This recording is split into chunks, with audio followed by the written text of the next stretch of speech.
శివాలయాల్లోకి దెయ్యాలు ప్రవేశించగలవని మీకు తెలుసా?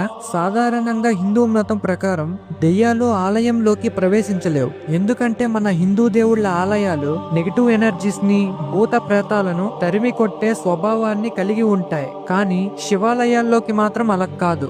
దెయ్యాలు, ఆత్మలు ఈజీగా ప్రవేశించగలవు. ఎందుకంటే శివుడు అన్ని ఆత్మలను స్వాగతిస్తాడు. ఆ పరమేశ్వరుడికి మంచి చెడు అన్న భేదం ఉండదు. అతను అందరినీ సమానంగా చూస్తాడు, అంగీకరిస్తాడు. ఇక్కడ ఆసక్తికరమైన విషయం ఏది అంటే మధ్యప్రదేశ్ లోని మొరైనా జిల్లాలో కకాన్మత్ అనే ఆలయం ఉంది. ఈ శివాలయాన్ని దెయ్యాలు ఒక్క రాత్రిలో నిర్మించాయంట.